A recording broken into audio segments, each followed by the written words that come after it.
आज आपके सामने एक ज्योग्राफी का टॉपिक लेकर आए हैं पर्वत।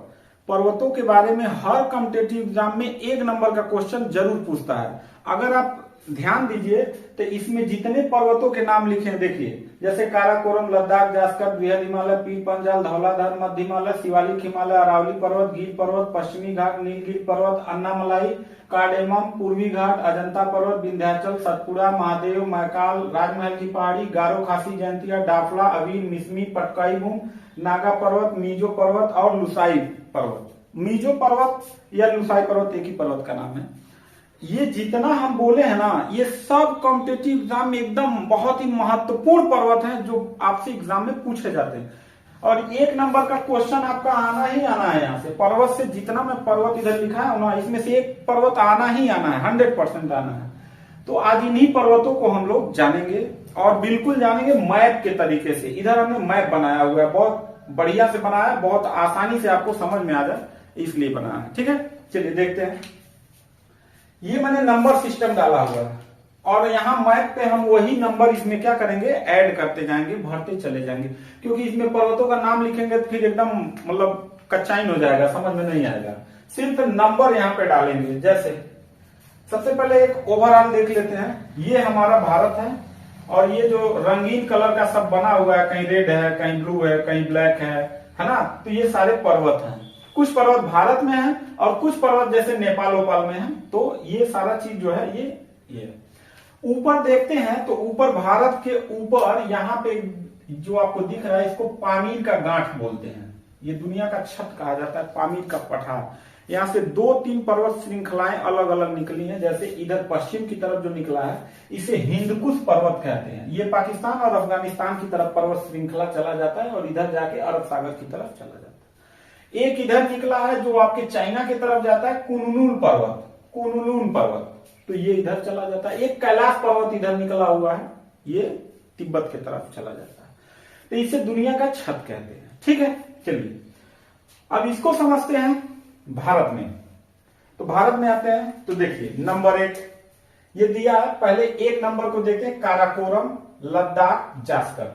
ये तीनों जो पर्वत हैं ये ट्रांस हिमालय के हैं। आप कहेंगे ट्रांस हिमालय क्या होता है? देखिए ट्रांस हिमालय उसे कहते हैं, जैसे भारत से अगर इधर से देखेंगे तो ये हमारा बृहद हिमालय है। ये वाला जो लाइन आप देख रहे हैं ये बृहद हिमालय है। यानी भारत में और मतलब पर्वत श्रृंखला में दुनिया के सबसे बड़ा पर्वत शिखर ना इसी पे पाए जाएंगे। ये सबसे बड़ा है। तो ये बड़ा के बाद उधर बहुत ऊंचाई वाले पर्वत नहीं है, तो ये दिखाई नहीं देते हैं, इसलिए वो ट्रांस हिमालय कहा जाता है, मतलब बाद का पर्वत कहा जाता है। और ये दिखाई देता है, जैसे शिवालिक हो गया, मध्य हिमालय हो गया और बृहद हिमालय हो गया। तो ये ट्रांस हिमालय के पर्वत श्रेणी हैं। समझ में आ गए कौन कौन से? काराकोरम, लद्दाख, जास्कर। तो 1 नंबर पे कौन आएगा? तो सबसे ऊपर जो ये है, ये वाला 1 नंबर आ जाएगा। अब इसको क्या कहेंगे? काराकोरम कहेंगे, काराकोरम। ठीक। अब दूसरा देखिए लद्दाख। अब ठीक इसके नीचे जो है ये दूसरा नंबर पे आ जाएगा, ये वाला, इसको कहेंगे लद्दाख। क्या कहेंगे? लद्दाख। ठीक। ये तीसरे नंबर पे आ जाएगा जास्कर और ये वाला आ जाएगा हमारा, क्या हो जाएगा? जास्कर। कैसे याद करेंगे? कलेजा याद कर लीजिए। क से काराकोरम, ल से लद्दाख और जा से हो जाएगा जास्कर। कलेजा, काराकोरम, लद्दाख, जास्कर, काराकोरम, लद्दाख, जास्कर। ठीक। अच्छा, अब यहाँ पे देखिए लद्दाख वाले जो ये पर्वत श्रेणी है ना, इसमें यहीं पे ये वाला जो पर्वत आप देख रहे हैं रेड कलर से हमने बनाया है, इसको केटू गाडविन आस्टिन कहते हैं। क्या कहते हैं? केटू गाडविन आस्टिन। इसकी ऊंचाई कितना है? 8611 मीटर है। कितना है? 8611 मीटर। याद रखिएगा, आपसे एग्जाम में पूछा जाएगा भारत की सबसे ऊंची चोटी। तो भारत की सबसे ऊंची चोटी ये 8611 है और ये कंचनजंगा 8598 है। याद रखिएगा, ये दोनों बहुत ही इंपॉर्टेंट है, यहाँ बच्चों को कंफ्यूजन होता है। अगर पूछेगा कि भारत की सबसे ऊंची चोटी, तब आप क्या कहेंगे? भारत की सबसे ऊंची चोटी हो जाएगा कंचनजंगा। ठीक है, ये सिक्किम में पाया जाता है, 8598 मीटर है। और जब पूछेगा भारत में सबसे ऊंची चोटी, में मतलब पूछ दिया तो ये पीओके क्षेत्र में है, ठीक है, इसलिए इसको में कहा गया। अब भारत का नाम नहीं लेंगे तो फिर पाकिस्तान यूएनओ में ये बोलेगा कि भारत तो अपने देश का पर्वत बताता ही नहीं है केटू को, तो ये हमारा हो गया। तो भारत अपने मैप में, ये नक्शा अपने मैप में दर्शाता है, पाकिस्तान अपने मैप में दर्शाता है। तो भारत में पूछेगा तो केटू गाडविन ऑस्टिन, भारत का पूछेगा तो कंचनजंगा। समझ में आ गया? अच्छा, इसी के नीचे ये जो आपका तीसरा नंबर है कॉलेजा, जास्कर श्रेणी में, ये जास्कर श्रेणी हो गया यहाँ पे, ठीक है। और ये जास्कर श्रेणी में एक पर्वत पाया जाता है नंगा पर्वत, इसकी ऊंचाई है 8126 मीटर। तो ये 3 पर्वत श्रेणी आपको समझ में आ गया होगा, काराकोरम, लद्दाख, जास्कर। काराकोरम, लद्दाख, जास्कर। 1 नंबर पे काराकोरम, 2 पे लद्दाख और 3 पे जास्कर। ये 3 पर्वत आपने पढ़ लिया, ठीक। अब देखते हैं चौथा बृहद हिमालय। अब बाबू ठीक जास्कर के, ये हो गया काराकोरम, लद्दाख, जास्कर। जास्कर के ठीक नीचे वाला जो ये देख रहे हैं, ये हमने बनाया है यहां तक, यानी कि यहां से शुरू होता है, ठीक है, और नंगा पर्वत से शुरू होके और जाता है कहां पे, नामचा बरवा। अरुणाचल प्रदेश का ये वाला हिस्सा क्या कहलाता है, नामचा बरवा कहलाता है, ठीक है। यहीं से नामचा बरवा से ब्रह्मपुत्र नदी प्रवेश करती है भारत में, तो नामचा बरवा तक, यहां तक ये वाला पर्वत श्रृंखला जो है, इसको हम बृहद हिमालय बोलते हैं, महान हिमालय बोलते हैं, और भी बहुत सारे नामों से जाना जाता है, ठीक है। तो इसी में दुनिया के सबसे बड़े पर्वत पाए जाते हैं। देखिए, एक तो पहले आएंगे उत्तराखंड में, भारत में जो है नंदा देवी है, नंदा देवी 78,7817 मीटर है नंदा देवी। कहां पे है, उत्तराखंड में है। अब उत्तराखंड के बाद जैसे आएंगे तो ये नेपाल, यहां से जो एरिया आ जाता है, यहां से ये नीचे का तरफ जो ब्लैक वाला मैप बनाया है, और ये सिक्किम तक, ये एरिया नेपाल का आ जाता है। तो नेपाल में देखिए कभी कभी ना इसका पर्वत का आगे पीछे का सीरीज मिलाने को दे देता है। तो अगर हम इधर से आएंगे, भारत के उत्तर साइड से जाएंगे पूरब तक, तो सबसे पहले नंदा देवी पड़ेगा, फिर धौलागिरी पड़ेगा। अब देखिए धौलाधर और धौलागिरी दोनों चीज अलग है। धौलाधर जो है वो आपका हिमाचल प्रदेश का एक पर्वत श्रेणी है, और धौलागिरी नेपाल में एक पर्वत का नाम है। तो धौलागिरी की ऊंचाई कितनी है, 8172 मीटर। फिर धौलागिरी के बाद जो है कि अन्नपूर्णा है, अन्नपूर्णा का 8078 मीटर ऊंचाई है। और दुनिया का सबसे महान पर्वत श्रृंखला यानी कि माउंट एवरेस्ट, जिसको नेपाल में सागर माथा के नाम से जानते हैं, इसकी ऊंचाई जो है 8848 मीटर है। कहीं कहीं 8850 मीटर देता है, क्योंकि ये पर्वत की ऊंचाई अभी बढ़ रहा है, क्योंकि इंडिया का जो ये प्लेट है, यूरेशियन जो प्लेट है, वो यूरेशियन प्लेट से इंडिया का प्लेट अभी भी दबाव बना रहा है, जिसकी वजह से यहाँ पर जो पर्वतों की ऊंचाई बढ़ रहा है। तो लेटेस्ट में अगर देगा तो 8850 हो जाएगा, और पहले का पूछेगा तो 8848 मीटर हो जाएगा, ठीक है। इसके बाद माउंट एवरेस्ट के बाद जो है मुख्य पर्वत जो है मकालू है, 8481 मीटर है। अब इसके बाद यहाँ पे आने के बाद ये नेपाल खत्म हो जाता है। अब आइए एरिया आ जाता है सिक्किम, और सिक्किम जो है कि 1975 में इसको सह राज्य का दर्जा दिया गया था, और 35वां संविधान संशोधन के तहत सिक्किम को भारत में सह राज्य का दर्जा मिला था, और 36वां संविधान संशोधन के तहत पूर्ण राज्य का दर्जा मिल गया था। तो अब ये भारत में कंचनजंगा, ये 8598 मीटर हो गया, ये बृहद हिमालय की पर्वत है, ठीक है। भारत का सबसे ऊंचा पर्वत, और भारत में सबसे ऊंचा पर्वत तब आपका आ जाएगा कौन सा, केटू। अब इधर जाएंगे तो ये नामचा बरवा है, ये अंतिम श्रेणी है उधर पूरब का, नामचा बरवा। ऊंचाई कितनी है, 7756 मीटर। ऊंचाई सबका नहीं पूछेगा, बस मैंने आपको समझने के लिए लिख दिया। माउंट एवरेस्ट की ऊंचाई आपसे पूछ सकता है, केटू गाडविन की पूछ सकता है, और आपका कंचनजंगा का पूछ सकता है। बस 3 याद कर लीजिएगा। तो इसका कितना हो जाएगा, केटू गाडविन का 8611 मीटर हो जाएगा, और इसका 8848 मीटर हो जाएगा माउंट एवरेस्ट का, और इसका हो जाएगा 8598 मीटर हो जाएगा। बस 3 ही याद करिएगा, बाकी सबकी ऊंचाई याद करने की जरूरत नहीं।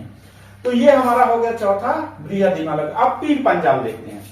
अब जस्ट हम आएंगे तो ये हमारा बृहद हिमालय के बाद इसको हम मध्य हिमालय कहते हैं। कौन सा हिमालय, मध्य हिमालय। मध्य हिमालय में कई श्रेणी है, ये एक श्रेणी है जिसको हम पीर पंजाल कहते हैं। कौन सा पंजाल, पीर पंजाल श्रेणी कहते हैं। और इसी के बगल में जो है कि धौलाधर श्रेणी है, हिमाचल प्रदेश है, यहाँ पे धौलाधर श्रेणी हो गया, ठीक है। अब इसके बाद ये पर्वत श्रेणी उत्तराखंड से होते हुए, नेपाल होते हुए इधर जाके ये पतला हो जाता है, ऐसे तलवार की आकार का है, इधर चौड़ा है और उधर जाके पतला हो जाता है, ठीक है, पूर्वी भारत हो, ठीक। तो ये हो गया मध्य हिमालय।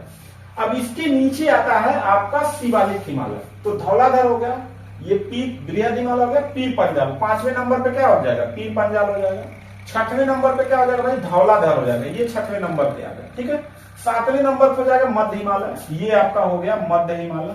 ठीक, अब इसके बाद आ जाएगा 8वें नंबर पर शिवालिक हिमालय। ये वाला जो हिस्सा देख रहे हैं ना नीचे वाला सबसे, शिवालिक हिमालय। और शिवालिक हिमालय के बाद जो है मैदानी क्षेत्र होना क्या हो जाता है? शुरू हो जाता है। अब इसके बाद पर्वत जो है इतनी ऊंचाई पे पर्वत नहीं इधर पाए जाते, मैदानी भाग शुरू हो जाता है। ठीक है, तो ये 8वें नंबर हो गया। अब 9वें नंबर पर देखते हैं अरावली पर्वत। ये देखिए अरावली पर्वत, ये कहां पे है? राजस्थान एरिया में, ये है अरावली पर्वत। ठीक है, और आप याद रखिएगा, अगर आप पर्वतों के बारे में अच्छे से नहीं जानते हैं तो आप मौसम के बारे में नहीं जानते हैं, क्योंकि पर्वतों के बारे में अच्छे से नॉलेज रहेगा तो मौसम मतलब दक्षिणी पश्चिमी मानसून कहाँ कहाँ क्यों क्यों वर्षा कराती है, वो पर्वतों का बहुत बड़ा योगदान होता है। तो पर्वतों का लोकेशन जानना आपको बहुत जरूरी है। तो यहाँ पे है आपका कौन सा पर्वत? ये आपका हो गया अरावली पर्वत। ये दुनिया का सबसे प्राचीन पर्वत है और अवशिष्ट पर्वत है, मतलब अभी टूट फूट गया है, खंडहर हो चुका है। फिर भी ये जो है कि आपका हो जाएगा अरावली पर्वत। इसका सबसे ऊंचा शिखर हो जाएगा गुरु शिखर, 1722 मीटर। समझ में आया? यानी 1722 मीटर ऊंचाई है गुरु शिखर का। समझ में आ गया? अच्छा, अब ये नंबर कितने पा जाएगा बाबू? अरावली पर्वत ये 9 नंबर हम लोग लिख देते हैं। कितने नंबर? 9 नंबर लिख दीजिए। अब 10 नंबर पर आते हैं गिर पर्वत। ये है गुजरात में, ये हो जाएगा आपका गिर पर्वत। ये वाला देख रहे हैं ना, ये गिर पर्वत हो जाएगा। ठीक है, इसका भी बहुत महत्वपूर्ण है। दक्षिणी पश्चिमी मानसून पढ़ाएंगे जब, तो ये आता है तो मालाबार तट से टकराते हुए और यहाँ से ऐसे मुड़ता है और गिर पर्वत से टकरा के आपका विंध्याचल और सतपुड़ा के बीच में घुस जाता है और इधर मैकाल पर्वत से लड़ता है और बीच में इतना बारिश कराता है। और उसी में एक नदी है नर्मदा नदी, जिसको दबंग नदी के नाम से जाना जाता है। ठीक है, तो इसका भी बहुत महत्वपूर्ण स्थिति है कि यह जो है दक्षिणी पश्चिमी मानसून को इस डायरेक्शन में मोड़ देता है। ठीक है, चलिए तो 10 नंबर। 11 नंबर पश्चिमी घाट। अब देखो ये जो है ना कि यहाँ से नर्मदा नदी निकलती है, ये आपका मैकाल पर्वत हो गया। मैकाल पर्वत से एक नदी निकलती है नर्मदा नदी, और ये आके ऐसे गिर जाती है अरब सागर में। और यहीं से इधर से एक ताप्ती नदी आती है और ताप्ती नदी के मुहाने से शुरू होता है और नीलगिरी पर्वत तक। और यहाँ तक जो ये वाला हिस्सा आप देख रहे हैं, इसको हम कहते हैं पश्चिमी घाट। क्या कहते हैं? पश्चिमी घाट कहते हैं। देखो ये पश्चिम है नहीं, अरे भाई ये उत्तर, ये हो गया दक्षिण, पूर्व, पश्चिम, तो ये पश्चिमी घाट कहा जाता है। कहाँ से? ताप्ती नदी के मुहाने से लेके और नीलगिरी पर्वत तक, इसको हम कहते हैं पश्चिमी घाट। इसकी सबसे ऊंची चोटी 2 ठो है, कलसुबाई और महाबलेश्वर। इसकी ऊंचाई है 1646 और इसका 1438 मीटर। आपको ऊंचाई याद करने की जरूरत नहीं है, बस याद रखिएगा पश्चिमी घाट का सबसे ऊंचा पर्वत कौन सा है? कलसुबाई और महाबलेश्वर। ठीक है, तो इसको हम कितने नंबर पे डाल देते हैं? 11 नंबर पे डाल देते हैं। ठीक है, अब देखते हैं 12 नंबर पर नीलगिरी पर्वत। अब ये देख रहे हैं ना, ये जो एरिया है, ये वाला, ये जो लोकेशन आपको बनाया है, यानी पश्चिमी घाट और पूर्वी घाट आके जहां पे मिलता है वहां पे नीलगिरी पर्वत है। कौन सा पर्वत? नीलगिरी पर्वत। तो इसको हम क्या कर देंगे? 12 नंबर डाल देते हैं। तो 12 नंबर पे पूछा जाएगा, बहुत इंपॉर्टेंट क्वेश्चन, कि नीलगिरी पर्वत का सबसे ऊंचा चोटी कौन सा? तो बाबू डोडा बेटा है। कौन सा? डोडा बेटा। यानी इस नीलगिरी पर्वत पे सबसे ऊंची चोटी कौन सी है? तो डोडा बेटा। इसकी ऊंचाई कितनी है? 3636 मीटर, 2636 मीटर। ऊंचाई आपको याद करने की जरूरत नहीं है, बस इतना याद करिएगा कि नीलगिरी पर्वत का सबसे ऊंचा पर्वत शिखर कौन सा है? डोडा बेटा, डोडा बेटा, डोडा बेटा। 10 बार याद कर लीजिएगा, डोडा बेटा। इसके बाद 13 नंबर पे आते हैं। तो 13 नंबर जस्ट नीलगिरी के नीचे एक पर्वत पाया जाता है, जिसको हम क्या कहते हैं? कहते हैं अन्नामलाई। क्या कहते हैं? अन्नामलाई। और इसकी सबसे ऊंची चोटी कौन सी है बाबू? अनाईमुड़ी है। बहुत बार एग्जाम में पूछा गया है, आईएएस और पीसीएस के इंटरव्यू में पूछा गया है कि अन्नामलाई की सबसे ऊंची चोटी कौन सी है? तो अनाईमुड़ी है। इसकी ऊंचाई कितनी है? 2695 मीटर, यानी 2695 मीटर ऊंचाई। ऊंचाई आपको याद करने की जरूरत नहीं है। तो एक तरफ का समाप्त हो गया, 13 पर्वतों को आप पढ़ चुके हैं। अब देखते हैं 14। ठीक अन्नामलाई के नीचे भारत का सबसे दक्षिणी पर्वत श्रेणी कौन सा है? पर्वत कौन सा है? तो आप कहेंगे कार्डेमम है। इसको कार्डेमम कहा जाता है या इलायची की पहाड़ी भी कहा जाता है। यानी आप कार्डेमम कहिए या इलायची की पहाड़ी कहिए। कहेगा भारत का सबसे दक्षिणी पर्वत कौन सा है? तो कार्डेमम है। ठीक है, कहां पे है? तो ये राज्य कौन सा है? ये राज्य कौन सा है? तमिलनाडु है। कौन सा राज्य? तमिलनाडु। इधर केरल है। ठीक है, और इधर कर्नाटक है। कर्नाटक, केरल और तमिलनाडु के बीच में नीलगिरी पर्वत, तीनों के मुहाने मिलती है। फिर उसके बाद है आपका ये वाला पर्वत अन्नामलाई, और अन्नामलाई के नीचे आपका है कार्डेमम। ठीक, तो कार्डेमम को कितने नंबर पे लिखेंगे बाबू? 14 नंबर डाल देते हैं। ये हो गया आपका 14 नंबर। 15 नंबर है पूर्वी घाट। अब देखिए पूर्वी घाट ये उत्तरी सरकार इसको बोला जाता है इधर। इसके बाद है कृष्णा और गोदावरी नदियां जिसको केजी बेसिन बोला जाता है, और ये नदियां जो है कि पूर्वी घाट को कई जगह तोड़ फोड़ दी है, मतलब बीच से तोड़ दी है। ठीक है, तो ये कई पार्ट में है। तो यहां से लेके और यहां तक नीलगिरी तक इसको कहा जाता है पूर्वी घाट। तो हम इसको कह देंगे 15 नंबर डाल देंगे। ठीक है, इसको यहां से लेके यहां तक बीच बीच में कृष्णा गोदावरी ये नदियां क्या कर दी हैं, इसको पहाड़ को काट दी हैं। तो पूर्वी घाट की सबसे ऊंची चोटी तो हम कह देंगे महेंद्रगिरी है, 1501 मीटर। ठीक है, तो ये हमारा हो गया पूर्वी घाट। अब देखते हैं अजंता पर्वत। ये वाला हिस्सा, ये वाला देख रहे हैं, ये वाला हिस्सा ये महाराष्ट्र में है, तो ये 16 नंबर डाल दीजिए अजंता। अजंता किसके लिए फेमस है बाबू? गुफाओं के लिए फेमस है। ठीक है, औरंगाबाद में गुफाएं हैं, है ना, तो वहां पे फेमस है। तो ये अजंता का पर्वत है, कहाँ पे? महाराष्ट्र में है। तो कितने नंबर पे डाल देंगे? 16 नंबर। 17 नंबर पे डालेंगे ये वाला पर्वत हो जाएगा 17 नंबर विंध्याचल पर्वत। ये कहाँ पे है बाबू? तो मध्य प्रदेश के बिल्कुल उत्तर में और उत्तर प्रदेश के दक्षिणी भाग में स्थित है कौन सा पर्वत? विंध्याचल पर्वत। ठीक, और ठीक विंध्याचल पर्वत के नीचे है सतपुड़ा पर्वत, तो इसको 18 नंबर डाल दीजिए। ये हो गया आपका ये वाला सतपुड़ा पर्वत। तो ये कहाँ होगा? तो ये होगा कि मध्य प्रदेश के निचले हिस्से में और महाराष्ट्र के ऊपर वाले हिस्से में सतपुड़ा हो जाएगा। ठीक, तो ये 18 नंबर। इन्हीं के बीच में एक नदी बहती है नर्मदा नदी, तो ये 18 नंबर हो गया। इसकी सबसे ऊंची चोटी कौन हो जाएगी? धूपगढ़। बस इतना याद रखिएगा, इसका ऊंचाई याद रखने की जरूरत नहीं है। इसके बाद महादेव पर्वत देखते हैं। ये वाला देखिए हिस्सा कहाँ है? ये वाला हिस्सा हम लोग नंबर डाल देते हैं 19 नंबर, महादेव पर्वत है। ठीक है, इसके बाद 20 नंबर हिस्सा है ये वाला हिस्सा, ये 20 नंबर डाल देते हैं मैकाल पर्वत है। मैकाल पर्वत की सबसे ऊंची चोटी कौन सी है? अमरकंटक। यहाँ से सोन नदी और नर्मदा नदी निकलती है। ठीक है, कौन सी नदी? मतलब नर्मदा नदी और सोन नदी। तो नर्मदा इधर आके बहती है और सोन नदी जाके गंगा में मिल जाती है। ठीक, आगे चलते हैं। राजमहल की पहाड़ी, ये वाला एरिया देख रहे हैं, ये वाला ये झारखंड और पश्चिम बंगाल के एरिया में सटे हुए है राजमहल की पहाड़ी। कौन सी पहाड़ी? राजमहल की पहाड़ी। तो राजमहल की पहाड़ी को कितने नंबर पे डाल देते हैं? 21 नंबर पे डाल देते हैं। ठीक है, अब राजमहल की पहाड़ी के बाद देखते हैं 22 नंबर, ये बहुत इंपॉर्टेंट है। अब हम लोग पूर्वी भारत में जाते हैं। राजमहल की पहाड़ियों के बाद हम लोग घुस जाते हैं कहां पे? गारो खासी जंतिया। ये 22 नंबर डालेंगे। ये 3 पर्वत हैं, गारो खासी जंतिया। इसको कितने नंबर पे डालेंगे बाबू? 22 नंबर पे। ये हो गया आपका 22 नंबर। ये है गारो, ये खासी जंतिया। यहीं पे दुनिया का सबसे अधिक वर्षा होता है, खासी। ये यहाँ के जनजातीय लोगों के नाम पे पर्वतों का नाम रखा गया, जैसे मीजो पर्वत, नागा पर्वत, गारो खासी जंतिया। ये मेघालय में है, तो मेघालय की जनजाति है। और ये इसका लोकेशन ऐसा है ना कि इधर से मानसून जाता है ना, तो ये जाके आपस में टकरा जाता है। यहाँ पे जब मानसून पढ़ाएंगे बताएंगे, ये 3 पर्वत में ना आपस में टकरा जाता है, इतना भयानक वर्षा करता है। तो पहले चेरापूंजी होता था, अब कहाँ पे हो रहे हैं? मासिनराम। चेरापूंजी मासिनराम जस्ट अगल बगल ही है। ये किस पर्वत श्रृंखला पे है? तो गारो खासी पे है। ये हो गया जैंतिया। तो 22 नंबर डाल दीजिए। किस राज्य में? तो आपका हो जाएगा मेघालय, गारो खासी जैंतिया। तो 22 हो गया। 23 नंबर आते हैं। 23 नंबर अरुणाचल प्रदेश में पहुंचते हैं। ये 1 2 3 4 पर्वत हैं और इन चारों का नाम है डाफला, अबीर, मिसमी, पटकाई। ये हो जाएगा। इसको टोटल नंबर डालेंगे तो चारों का मिला के हम लोग कितना डाल देंगे? 23 नंबर डाल देते हैं। ठीक है, कौन कौन से पर्वत हैं? तो ये हो जाएगा पहले डाफला, अबीर, मिसमी, पटकाई। डाफला, अबीर, मिसमी, पटकाई। डाफला, अबीर, मिसमी, पटकाई। डाफला, अबीर, मिसमी, पटकाई। ठीक, ये 4 पर्वत हो जाएगा, डाफला, अबीर, मिसमी, पटकाई।